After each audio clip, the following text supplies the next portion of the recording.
참솔심리 사전합니다. 창의적 사고에 대해서 이야기하도록 하겠습니다. 창의적 사고라는 것은 창의적으로 생각한다라는 것을 이야기하는 거죠. 어떤 문제에 부딪혔을 때 또는 어떠한 상황을 경험했을 때 그것을 창의적으로 받아들이고 창의적으로 문제를 해결하고 창의적으로 자기 생각을 드러내고 이러한 것을 우리가 창의적 사고다라고 이야기를 하는데요. 새로운 기술이나 도구를 고안해내는 것, 없는 것을 만들어내는 것, 새로운 문제를 해결한 것. 같은 문제에 대해서 5명 정도가 그 문제 해결 방법을 이야기하고 논의한다고 했을 때 첫 번째 사람의 방법, 두 번째 사람의 방법, 세 번째 사람의 방법, 네 번째 사람의 방법이 크게 비슷한 범주를 가지고 있다. 일반적이다, 보편적이다. 누구나 생각할 수 있는 범주 안에서 약간의 차이가 있다.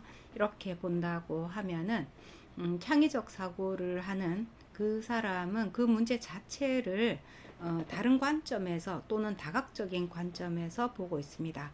그래서 그 문제 해결책도 그 다각적인 관점에서 보고 있는 방법이 나오기 때문에 일반적이고 보편적인 그러한 해결책과는 좀 다른 그러한 문제 해결 능력이 나타나게 되는 것이죠. 예를 든다 하면은 이솝 이야기를 예를 한번 들어보겠습니다. 이솝 이야기를 읽어줬을 때 어떤 그 두루미하고 여우하고의 서로 초대하는 그 이솝 이야기를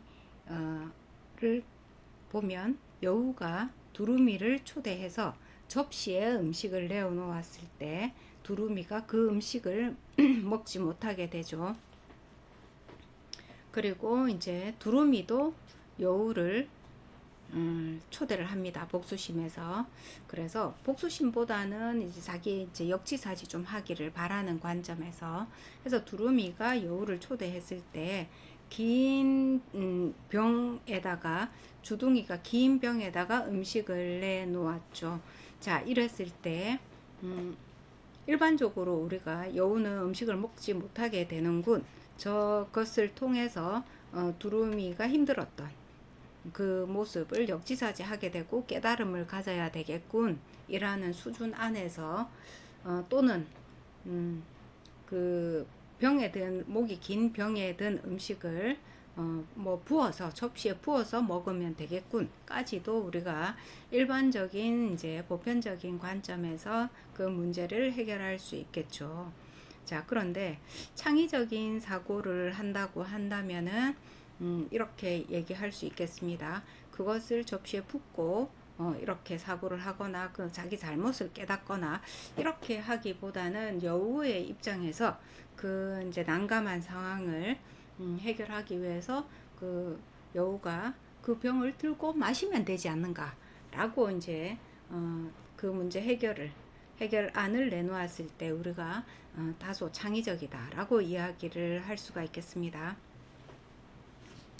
적절한 예가 되었는지는 모르겠지만 제가 이제 쭉 만난 아이 중에 한 명이 창의적 사고를 좀 더 많이 하는 그러한 학생이 있어서 그 아이는 3살 또는 4살이었습니다. 3살과 4살 사이에 있는 아이였는데 그 동화책을 읽어주었을 때 들고 마시면 된다. 그러니까 그 이제 두루미가 그 병을 내놓았다. 여우가 그 병을 쳐다보고 있다까지 읽어주었는데 그것을 바로 들고 마시면 된다 라고 이야기를 함으로 인해서 다른 아이들이 답변하지 못하고 있는 그 이제 순간에서 빠른 해결책을 이제 낸 것이죠.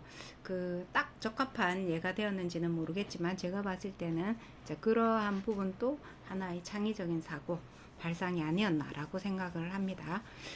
자, 또한 이 창의적인 사고를 가지고 있는 그 사람은 어떤 가치 있는 결과를 창출해내는 능력을 가지고 있습니다.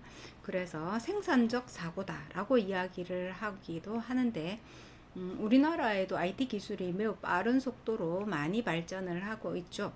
그 사람들한테 새로운 뭔가를 계속 개발해야 되고, 많은 사람들한테 이것의 실용성, 효율성 이런 것들이 어필이 되기 위해서 하나의 부분만 만들어 하나의 관점에서만 집중하지 않고 다양한 관점에서 그 상황이나 그 기술을 활용할 수 있는 방안을 드러내고 그 아주 적합한 핵심적인 그러한 기술을 또 성취해내고 고안해내고 하는 이러한 것들이 이제 창의적인 사고다라고 이야기를 하고 있습니다.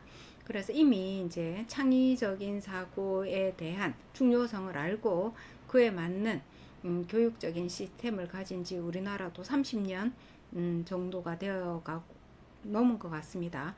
한 30년 정도는 충분히 된 것 같습니다. 그래서 우리 그것이 바탕이 되어서 현재 우리나라의 어떤 여러 가지 기술력이 세계적인 부분에 도달하지 않았나, 또는 한류 이런 것에도 영향을 미치지 않았나라고 생각을 합니다. 그러면 창의적인 사고는 우리가 태어날 때 누구에게나 가지고 있는 것인데, 이것이 어떤 일률적인 교육이라든지 협소한 환경이라든지 제한된 경험이라든지 이런 것에 의해서 크게 확장되지 못하는 것들이 많이 있죠. 그래서 그나마 이제 우리가 조금 추천을 하고 있는 것은 오감을 활용한 그러한 이제 경험들, 놀이들 어린 시절에 5세 이전에 충분히 그 환경이 제공되어야 된다라고 이야기를 합니다. 그래서 우리 부모들은 뭔가 비싸고 좋은 도구들을 사용해야 된다라고 생각을 할 수도 있는데, 물론 그 도구들도 도움이 되겠죠.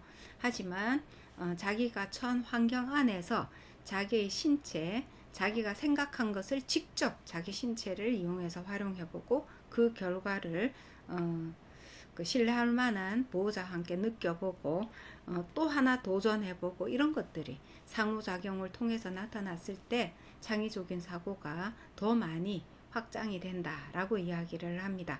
그래서 자연에서 뛰어놀고 자연과 좀 더 가깝게 내 자신을 자연처럼 보고 자연처럼 사용하는 이것이 바로 창의적인 사고의 기본이 아닌가라고 생각을 합니다.